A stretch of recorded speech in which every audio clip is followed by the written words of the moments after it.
Qazanlarni bitirdik ha? Mangallar. Assalomu alaykum, hurmatli obunachilar, yaxshimisiz, sog'liq yaxshimi?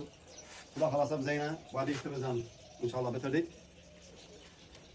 Obyektimiz Qo'shko'pir o'rta yoqda bo'ldi, mahallasida. Qurib obyektimizni. Obyektimizni sizlar birinchidan obzor etadigan bo'lsak, xudo xolasa berimizda plitali ocaqi, tunchasi, 3 tane tunchasi bor. Berimizda рабочий stoli bor.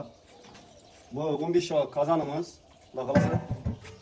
Bu ocaqlarimiz o'dindan, gazdan bemalol ikki variantda foydalansangiz bo'ladi bu ocaqlardan.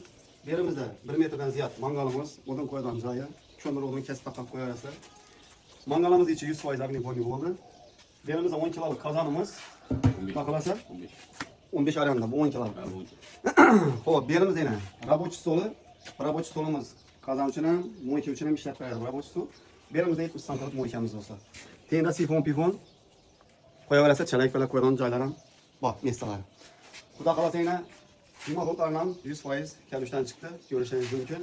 Qo'lni orqaga chiqarib ko'rsatib bersang bo'ladi. Yonboshdan.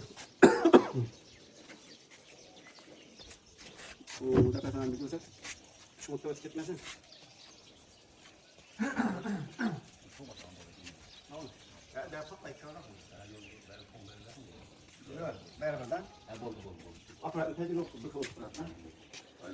Babaxona, xudo xolasa yana mangalimiz o'chagimiz bitdi. Rahmat. Xudo xolasa buni ertang mangalni ikkalamiz. Zakoniyat chiroyli biz ikkalamiz. Ana undan keyin bunda ispaniyat qilib ko'ramiz xudo xolasa. O'chakdan To'p kelamiz. xudo xolasa. Qazodan suv qaynatamiz. Xudo xolasa. Hurmatli obunachilar, babaxonamiz endi yana ajoyib qurib berdik.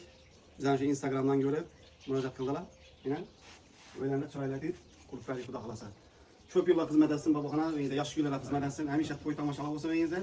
Bizga kelib shuning naki xizmatingiz bo'lsa, naki bo'lsa, bizga shu bilan asad bo'lsa, sog' bo'lsa, salomat bo'lsa, buni o't yaxshi jarayoni mangal bitgandan keyin bo'ladi. Amon bo'lmasa, sog' bo'lmang.